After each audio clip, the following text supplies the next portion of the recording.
سے نیک مسلمانوں کو میں نے دیکھا ہے جمعے کے بعد سے عصر تک بیٹھے رہتے ہیں مسجد کے اندر اللہ کی یاد میں. تو یہ نہیں ہے کہ حکم ہے وہ حکم کی خلاف ورزی کر رہے، نہیں. ہاں جا سکتے ہو، اگر جاؤ، تمہارا کاروبار ہے، تمہاری دکان ہے، کوئی تمہارا دفتر ہے، اس میں جانا ہے جاؤ. فانتشروا فی الارض وابتغوا من فضل اللہ، اللہ کا فضل تلاش کرو.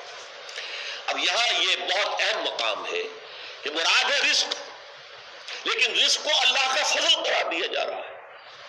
اس کو سمجھ لیجئے، یہ اسلام کا جو معاشی فلسفہ ہے، اس کے جو فلسفیانہ اصول ہیں، ان میں سے ایک اصول یہ ہے کہ چاہے محنت تم نے کی ہے، کھیت میں ہل تم نے چلایا ہے، بیج تم نے ڈالا ہے، اس کو سینچا تم نے ہے، پھر فصل جو ہے اس کی حفاظت تم نے کی ہے، پھر فصل کاٹی ہے، پھر تم دانے گھر لائے ہو، پھر ان کو پیسا ہے، پھر ان کی روٹی پکائی ہے، یہ سب کچھ تم نے کیا، لیکن اسے اللہ کا فضل سمجھو، اپنا کسب نہ سمجھو. کسب جو ہے وہ نیکی اور بدی کے لیے ہے.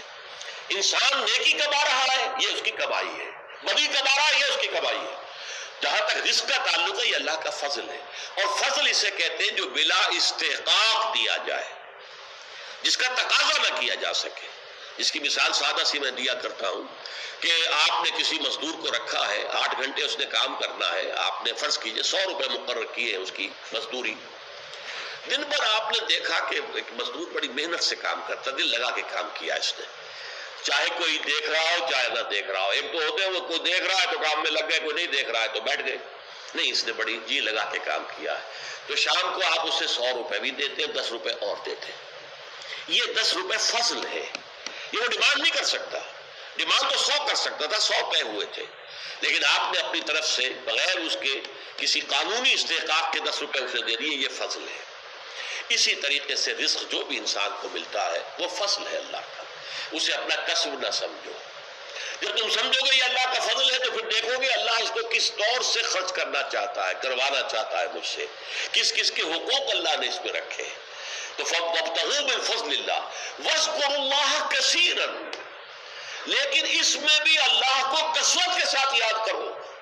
یہ نہ ہو کہ مسجد میں تو اللہ کا ذکر ہوا، باہر نکل گیا تو بھول گئے، نہیں، بلکہ یہ کہ جو کام کر رہے ہو اس میں کام میں تمہارے ہاتھ مصروف ہو اور دل تمہارا جو ہے وہ اللہ کے ساتھ لگا ہوا ہو.